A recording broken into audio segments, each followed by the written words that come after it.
नमस्कार, आदाब दोस्तों। पश्चिम बंगाल के विधानसभा चुनाव में करारी हार का सामना करने वाली बीजेपी का एक बार फिर से बंगाल के एक और चुनाव में सफाया हो गया है। यहां पर बीजेपी को मुंह की खानी पड़ी है। किस तरह से आगे हम आपको बताएंगे कौन सा वो चुनाव है, कितने वोटों से क्या कुछ हुआ है, पूरी जानकारी देंगे। वहीं दूसरी एक और बड़ी खबर, पूरे देश में पेगासस स्पाईवेयर मामले पर बीजेपी और मोदी सरकार के खिलाफ अब लगातार विरोध प्रदर्शन शुरू हो चुके हैं। किस तरह से इसको लेकर के भी एक ताजा अपडेट आ रही, वो भी हम आपको बताएंगे। साथ ही साथ यहां पर दोस्तों दोनों सदनों के अंदर, यानी कि मानसून सत्र चल रहा, लोकसभा राज्यसभा दोनों सदनों के अंदर जो है भारी हंगामा हुआ है। साथ ही साथ दिल्ली की विधानसभा के अंदर भी 2 बीजेपी एमएलए को निलंबित किया गया है। किस तरह से, इस पर भी अपडेट पूरी हम आपको आगे देंगे। उससे पहले छोटी सी रिक्वेस्ट, वीडियो को लाइक, चैनल को सब्सक्राइब जरूर कर लीजिए। आप सभी जानते होंगे कि पश्चिम बंगाल में विधानसभा चुनाव के रिजल्ट क्या रहे। जो बीजेपी ये कह रही थी कि 200 प्लस सीटें हम किसी भी हालत में पश्चिम बंगाल के अंदर निकाल कर रहेंगे, लेकिन वो 2 डिजिट से तीसरे डिजिट में नहीं गई, यानी कि 100 का आंकड़ा पार नहीं कर पाई और बीजेपी 77 सीटों के अंदर ही सिमट कर रह गई। ममता बनर्जी 200 से ज्यादा सीटें, पिछली बार का जो आंकड़ा उनका था उससे ज्यादा सीटें वो जीत गई। लेकिन अब पश्चिम बंगाल के अंदर एक और चुनाव से पहले ही बीजेपी का सुपड़ा साफ होता हुआ दिखाई दे रहा है। आपको हमें खबर दिखा रहे, इस खबर को आप गौर से देखें। दरअसल बंगाल में राज्यसभा की एक सीट पर आगामी 9 अगस्त को होने वाले उपचुनाव के लिए तृणमूल कांग्रेस उम्मीदवार बनाए गए प्रसार भारती के पूर्व सीईओ जवाहर सरकार ने बुधवार को नामांकन किया है राज्यसभा की सीट के लिए। दूसरी तरफ बीजेपी ने यहां पर जो है ये बताया था कि अब हम भी यहां पर उम्मीदवार खड़ा करेंगे और हमारी जीत लगभग निश्चित है। लेकिन अब जानकारी मिल रही है कि आंकड़ों के लिहाज से बीजेपी दूर दूर तक यहां पर नजर नहीं आ रही है। जीत की संभावना नहीं होने के बावजूद भी बीजेपी यहां पर जो है अपना चुनावी कैंडिडेट जो है मैदान में उतारने वाली थी। लेकिन जवाहर सरकार ने इस दिन बंगाल विधानसभा चुनाव जाकर संबंधित अधिकारी को नामांकन पत्र सौंपा, यानी कि 1-2 दिन पहले ही उन्होंने नामांकन पत्र सौंपा।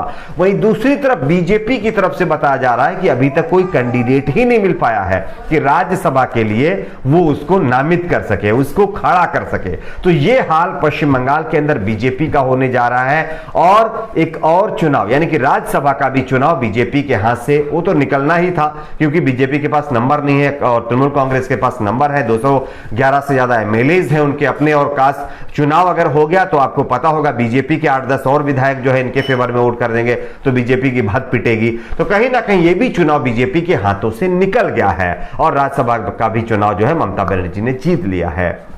बात करते हैं अगली एक और बड़ी खबर की। आप सभी जानते होंगे कि पेगासस स्पाईवेयर मामला लगातार हमारे देश के अंदर और हमारे देश की जो लोकसभा राज्यसभा है उसके अंदर भी हंगामा पसरा हुआ है। मानसून सत्र चल रहा है, आज फिर जो है कार्यवाही स्थगित कर दी गई है कल तक के लिए। लेकिन अब पूरे देश में इसी स्पाईवेयर मामले पर मोदी सरकार के खिलाफ विरोध प्रदर्शन शुरू हो गए हैं। आपको हम एक वीडियो दिखा रहे हैं, आप इस वीडियो को देखिए और समझिए कि किस तरह से मोदी सरकार के खिलाफ विरोध प्रदर्शन शुरू हुए हैं। देखिए पहले आप इस वीडियो। नरेंद्र मोदी की सरकार ने आम लोगों पर जीएसटी और पेट्रोल और खाद्य पदार्थों के मूल्य वृद्धि करके जो चाबुक चलाया है, उसी के विरोध में आज युवा कांग्रेस तांगा देकर के निकला है और मोदी जी यहाँ पर बैठकर हम पर चाबुक चला रहे हैं। और युवा कांग्रेस इस महंगाई का विरोध तब तक करता रहेगा कि जब तक जो पेट्रोलियम पदार्थों की जो मूल्य वृद्धि हुई है सरकार उसे वापस नहीं ले लेती।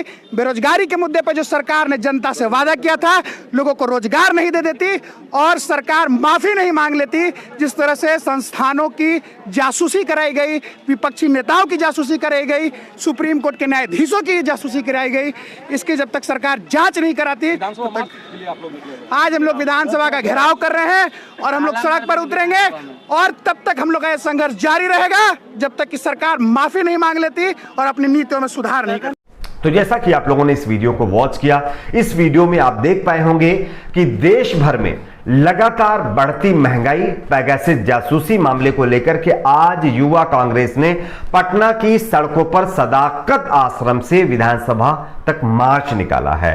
कांग्रेस कार्यकर्ताओं ने जमकर प्रदर्शन करते हुए सरकार के खिलाफ नारेबाजी की है। वहीं विधानसभा मार्च को पुलिस ने राजा पुल के पास रोक दिया तो कार्यकर्ता सड़कों पर बैठकर प्रदर्शन करने लगे थे, जिस कारण काफी समय तक सड़क पर हालांकि लंबा जाम भी लग गया। उसके बाद बताया जा रहा है कि कई कांग्रेस के कार्यकर्ताओं को पुलिस ने हिरासत में भी ले लिया है। यानी कि बिहार के अंदर मोदी सरकार के खिलाफ लगातार विरोध प्रदर्शन बढ़ते जा रहे हैं, जिसके चलते अब मोदी सरकार की मुश्किलें बढ़ रही हैं। वहीं मुकेश सहनी बताया जा रहा है कि अमित शाह से मुलाकात करने के लिए पहुंच गए हैं, क्योंकि उत्तर प्रदेश में चुनाव की तैयारी करने जब वो पहुंचे थे तब उनको रोका गया था। खैर, बात करते हैं अगली एक और बड़ी खबर की। अगली बड़ी खबर आ रही है दोस्तों पेगासस जासूसी मामले में ही अब बताया जा रहा है कि फ्रांस और इजराइल ने जो है गंभीरता से इस मामले को लेते हुए एनएसओ दफ्तर पर रेड मार दी है। यानी कि जिस तरह से हमारे देश में जो है आईटी जाती है ना रेड मारने, इस तरह से फ्रांस और इजराइल ने जो एनएसओ के दफ्तर है जिसका ये सॉफ्टवेयर है पेगासस, उसके ऊपर रेड मारी है और कार्रवाई लगातार जो है जारी है और वो भी स्पीड में। लेकिन हमारे देश में क्या हो रहा है? हमारे देश में सरकार बता रही है कि ऐसा कुछ हुआ ही नहीं है और ये देश की बदनामी ये विपक्षी पार्टी कर रही है, विपक्षी पार्टियां कर रही है। आप बताइए कि देश के लोगों की जासूसी हो रही है और अगर वो आवाज उठा रहे हैं तो ये बताया जा रहा है कि देश की बदनामी हो रही है। अरे बदनामी तो जो जासूसी हो रही है उससे हो रही है। ये हुई कैसे? आखिर कोई भी आकर के देश के अंदर कोई भी सॉफ्टवेयर ला करके लोगों की जासूसी करके चला जाएगा और सरकार कहेगी कि आप कुछ मत बोलिए वरना देश की बदनामी होगी। खैर, इसी मामले पर अब जो है कांग्रेस पार्टी ने दोनों सदनों के अंदर, और कांग्रेस छोड़ दीजिए तमाम विपक्षी पार्टियों ने दोनों सदनों के अंदर भारी हंगामा किया है। साथ ही साथ कांग्रेस पार्टी ने मोदी सरकार के ऊपर कुछ गंभीर आरोप लगाए हैं। बयान देते हुए जो आरोप लगा है वो हम आपको सुनाते हैं, उसके बाद आगे चर्चा बढ़ाते हैं। सुनिए आपके प्रिंसिपल के। दोस्तों,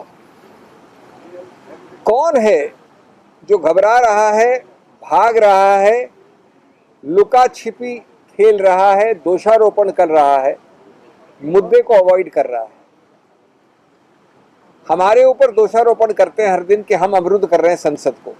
मैं बहुत सरलता से और विनम्रता से आपसे कुछ मूल मुद्दे पूछना चाहता हूं और मुझे वास्तव में विस्मय है इस अजीब दास्तां के विषय में। यह अजीब दास्तां क्या है? हमने एक या दो सरल प्रश्न पूछे हैं जो मैं दोहरा रहा हूं आपके सामने। हमने यानी विपक्ष के करीब करीब सब हिस्से ने। प्रश्न नंबर 1, क्या आपने पेगासस सॉफ्टवेयर नाम की चीज खरीदी थी या उपयोग किया था? इसका आंसर तो यस तो हो सकता है ना। तो जैसा कि आप लोगों ने सुना कपिल सिब्बल जी के बयान को, उन्होंने सीधे तौर पर मोदी सरकार को पेगासस स्पाईवेयर मामले पर घेरा है। उन्होंने साफ साफ कहा है कि हम तो इस सवाल ही पूछ रहे हैं कि आखिर ये जासूसी हुई कैसे और हुई तो किसने कराई। लेकिन मोदी सरकार किसी तरह का कोई जवाब ना देते हुए जो है उल्टा हमारे ऊपर ही ब्लेम कर रही है। खैर, एक और बड़ी खबर दिल्ली से आ रही। दिल्ली में मानसून सत्र चल रहा है। यहां पर भी बताया जा रहा है कि विधानसभा के अंदर 2 बीजेपी विधायकों को निलंबित कर दिया गया है। आपकी अपने इस पर क्या राय नीचे कमेंट बॉक्स में जरूर बताइए। वीडियो को लाइक शेयर, चैनल को सब्सक्राइब जरूर करें।